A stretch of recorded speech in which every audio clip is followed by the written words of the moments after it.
మీరు మీకు ఒక డిఫరెంట్ సినిమానో, ఒక కొత్త సినిమానో, ఒక మంచి సినిమానో అంటారు. అలా ఒక సెపరేట్‌గా ఉండదండి. సినిమా చూస్తున్నంత సేపు చాలా మెయిన్ స్ట్రీమ్ సినిమా అనిపిస్తుంది. మీకు అన్నీ జనరల్‌గా ఒక కమర్షియల్ సినిమాలో మీరు ఫీల్ అయ్యే ఎమోషన్స్ అన్నీ సినిమాలో టాప్ టు బాటమ్ ఫాలో అవుతారు. యాహ్! అంటే ఒక ట్రాఫిక్ రూల్సే ఫాలో అవ్వరు చెప్పాలంటే. రూల్స్ ఏది ఫాలో అయ్యే పరిస్థితి లేదు యూత్. అలాంటిది చట్టం మీద అవగాహన ఉండాలంటే సంథింగ్ షుగర్ కోటెడ్‌గానే మీరు సినిమా తీసుండాలి. సో, అలాగే ఉంటుందా ఎట్లా? లేదండి.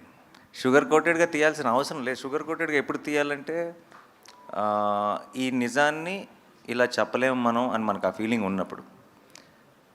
కరెక్ట్‌గా రీసెర్చ్ చేసి ఆ నిజాన్ని నిజంలాగా మనం when we put it across that is very much effective. And దాన్ని షుగర్ కోట్ చేయాల్సిన అవసరం కూడా లేదు.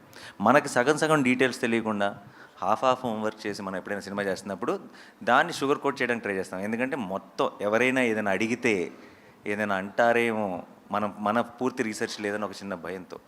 మనం కంప్లీట్‌గా క్లారిటీ ఉన్నప్పుడు I don't think we need to sugar coat. అంటే మీరు డైరెక్టరు, అసిస్టెంట్ డైరెక్టర్‌గా చేశారు. డైరెక్షన్ ఇప్పుడు చేసే ఇంట్రెస్ట్ కూడా లేదు. బట్ ప్రొడ్యూసర్‌గా మీరు అనుకున్న లక్ష్యం నెరవేరుతుంది అనుకోవచ్చా సినిమా? అంతే అండి. 100%. ఇంకా court will prove it again. Why నేను ప్రొడ్యూసర్ని అసలు నాకు I'm extremely busy with my own films. నేను ఎందుకు ప్రొడ్యూస్ చేస్తున్నాను అండ్ అది కూడా జనరల్గా మనీ మేకింగ్గానో ఇంకోటి ఊరికే కాంబినేషన్ సెట్ చేయడం అలా కాకుండా ఎప్పుడో నచ్చినప్పుడు మాత్రమే చేస్తున్నాను. అది ఎందుకు చేస్తున్నాను అంటానికి మీకు ఇంతకుముందు ఐ థింక్ ఉన్నాయి ప్రూఫ్స్. అండ్ మీకు మళ్ళీ ఈ మార్చ్ 14th మీకు ఇంకోసారి మళ్ళీ క్లారిటీ వస్తుంది the kind of films I want to do. Nani గారు హాయ్. అండ్ హాయ్ నాని గారు. 80s 90sలో చిరంజీవి గారు బ్లాక్ బస్టర్ న్యాయం కావాలని ఒక సినిమా వచ్చింది.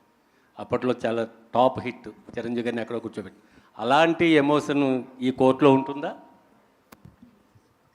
యా, కోర్ట్ డెఫినెట్లీ మీరు అన్నట్టు కోర్ట్ రూమ్ డ్రామాయే, కానీ ఇది ఇంకో కేసు, ఇది ఇంకో గొడవ, ఇది ఇంకో సెటప్. బట్ మీకు ఒక సినిమా నుంచి ఒక కోర్ట్ రూమ్ డ్రామా చూస్తున్నప్పుడు మీకు కావాల్సిన హైస్ అన్నీ ఉంటాయి, అదైతే గ్యారంటీ. అండ్ అప్పట్లో యంగ్ చిరంజీవి గారు చేసిన పర్ఫార్మెన్స్ డెఫినెట్గా వీళ్ళిద్దరిలో ఉంటుంది. యా. దర్శి హాయ్ దర్శి.